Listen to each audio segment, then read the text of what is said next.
What up, YouTube? Asian Persuasion here, back with another profile for you guys. I know it's been a long time. Didn't do a ban list reaction because it took so damn long to come back. But I got first place today at the first October 3rd ban list that is official with snow banned and all the good stuff. But the main thing that came off the ban list was this card right here. Spellbook of Judgment to 1. And I decided to play Spellbooks for the first time at my locals in months. Not just playing Spellbooks, but in general playing at locals. And I got first place with Spellbooks. Went 4-0 undefeated. And I'm going to show you guys the goo. So first things first, here we go. First locals back, playing Priestess again. Feels good. This is my boss monster. It's kind of like Dark Arm Dragon. Reveal 3 Spellbooks to special summon it from my hand. And I can banish the Spellbook from my hand or the graveyard to pop any card on the field. This card's really good when you tribute summon. You can tribute summon for it, so it's kind of good. So my boss monster to make them die faster. Because as you see, I'll be playing very few monsters.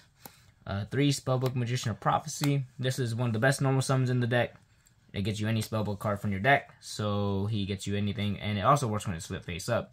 So if you fake this face down when they attack your monster, this guy, then you can flip it, search a Spellbook on flip. So yeah, this card's pretty much one of your best starters. It gets you Spellbook of Judgment right away. Yeah, Blue Boy. It's good to see him again. It's been a while since I played it. But the reason why Spellbooks are still one of the most annoying, just anti-meta decks to go against is because of Yugioh the Spiritualist. This card says neither player can special summon, so nobody can play Yugioh. And it also has a really good going second effect where you can randomly discard a card from your hand to pop all special summon monsters on the field. So this is really good actually going second too.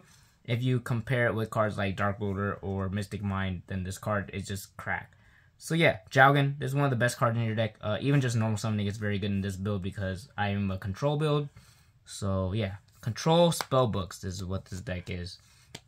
And of course, to round out the monsters, is just one of the few extenders in the deck and one of the few cards that lets me draw. So Magician's Soul is really good. I only play 2 because the only 2 targets I play in my main deck are these cards to send special. But it is also a normal summon, so you can normal summon and draw cards. So, cards are really good. Yeah, in this build, you only need 2. Alright, so the reason why to play the deck. If nobody played the back in Judgment and Dragon Ruler format, because it was Spellbooks or Dragon Rulers, those are the best 2 decks. This card was at 3 and it was on crack, and then it finally got banned. And this is the first time it's been back. So, Spellbook of Judgment lets you add spell cards during the end phase of the turn after this card resolves, up to the amount of spell cards you activated after this card resolve. So if I activated 4 spell cards after this card was activated, search 4 Spellbook spell cards at the end phase, and then special summon a spellcaster with level 4 or lower. So this card's cracked. It's like a plus bajillion every time. You plus the neg. This card should not exist, but it does. But in this kind of format, the game has evolved so much to where this card's not as crazy. But it's crazy if I go first, I'm just saying. To get Yugioh in my end of my turn is crazy. You have to ask this on activation, not during the resolution. Alright, so Spellbook of Seekers is the best one. This one searches any Spellbook card from your deck. It's Rhoda. So, more free spells, free fodder. We got 2 Spellbook of Masters. This one copies the normal spell cards. So, you basically get to activate Spellbook this, get the Blue Boy, get this, Blue Boy, reveal a random card, Spellbook on your card, in your hand, then copy this in grave. Do it again. That helps you play multiple of that card. And then this card is Spellbook of Knowledge. This card didn't actually exist back in Dragon Ruler format because it wasn't out yet. So this card is basically a Destiny draw for Spellbooks or Spellcaster archetype. So this card's amazing. You have to play it in 3 to get to your combo pieces. Yeah, this card's amazing. And then we got 2 Eternity. And this one gets a Banished Spellbook back. Amazing for Recursion. And then the 1 Power.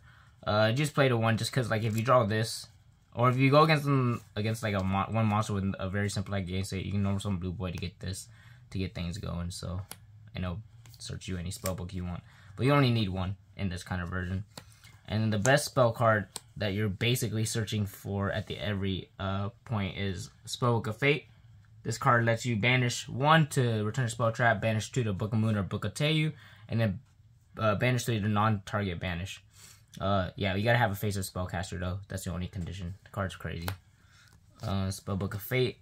And then we got the 1 Spellbook of Wisdom.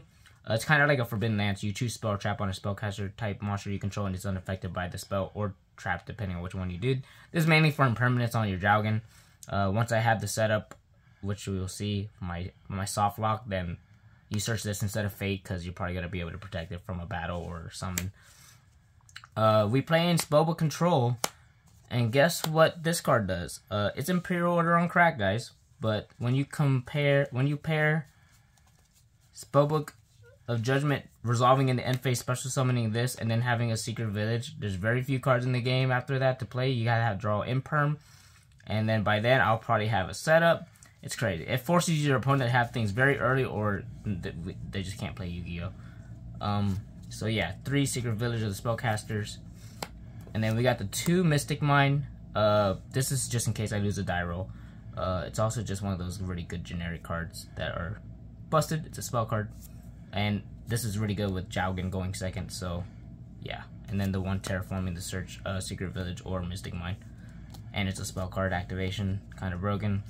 And then to round out the spells, I play 1 card Destruction, 1 Upstart Goblin, and 1 1-day piece. You'll find out when you play this deck, there's a lot of weird hands. If you draw Judgment later, you'll have very few spells to activate, so you just want as many activatable spells as possible. And you don't care what they draw in general after this. It's a -1, but you can't die. Upstart's obviously upstarting, and card structure can change your whole crap hand to something broken. So yeah, these are really good cards to activate under Spellbooks. And then to round out the deck, we got 3 Solemn Judgments to simplify game states with your Secret Village lock and Jowgen. You can hit their normal summon. You can hit a Imperm activating on your Jowgen. So many things you can do with that. And the second best card in the deck when you have the Jowgen lock is Dogmatic Punishment. You can send Enters to pop other problem cards. Send utility things from your extra deck to draw cards. This card's cracked in this deck because you don't summon from your extra deck. And that rounds out the deck. 40 cards. Very clean list. It's more of a pure Spellbook deck. And as you'll see in my side deck, that it kind of changes, so I'm still evolving it, but right now this is my first initial build and I kind of really liked it. For extra deck, this is all Dogmatic Punishment stuff. 3 Entis, El Shaddai Winda, App Cologne, and Construct. You just need this for the Dogmatica engine that's going to be in the side. I kind of spoiled it with the extra deck. 1 Garura, good card to send off a punishment as well, or Maximus, get the draw card. Titanic Clad for the Dogmatica engine. And then we got the Synchros, we got the Wind Pegasus to send, we got the Omega to send. These are really good cards. And then we got the 1 Toad to get back Blue Boy, because Blue Boy's water. Or you can throw back Toad itself to have it in your extra deck still. We need this for the Magician Souls lock, so if you have Magician Souls and Jowgen, you can go Special Souls, Link, summon in Link Karibo after you draw cards, then normal summon your Jowgen. And then you have a soft lock for Jowgen, because this will protect your Jowgen from 1 battle. So you need that 1 Link Karibo. 1 Artemis, because it's the Spellcaster Link. 1 Fergit to draw cards, because you can send off Maximus or Dogmatic Punishment. And then the 1 Crowley to combo off if you draw Souls or Priestess. And then you can combo with your 2 Spellcasters. So yeah, that's the extra deck. It could use work. You can always change it up for more things. But in general, it was fine for this tournament.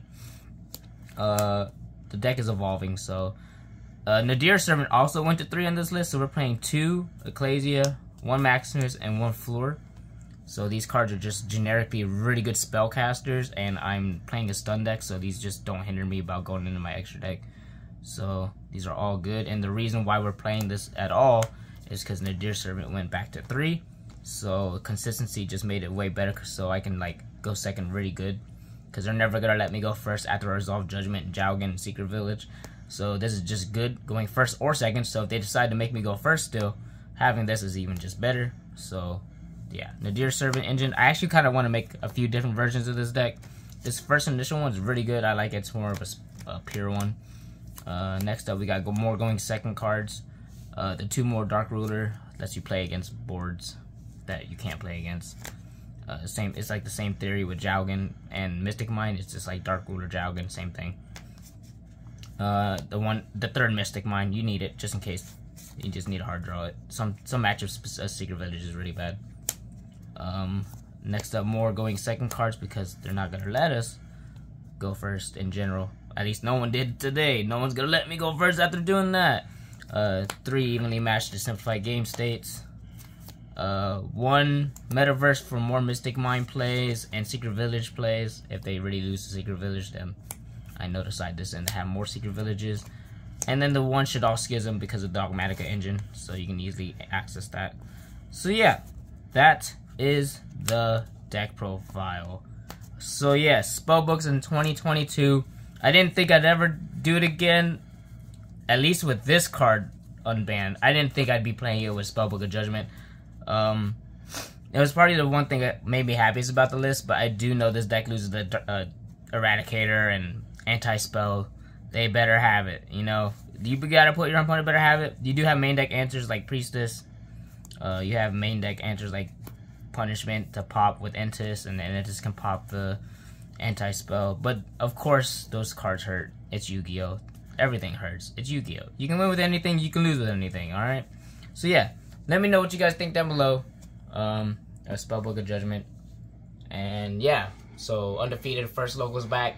Let me know if you guys want to keep seeing the top cut deck profiles of the new format. Probably try to get some duels in here pretty soon, but first locals back in a long time. Got first place with Spellbooks, one of my favorite decks, with one of the most busted cards in Yu-Gi-Oh! Spellbook of Judgment. Let me know if you guys want me to keep playing Spellbooks for a while, show you guys different builds. But yeah, we're going to be signing out with that. Peace.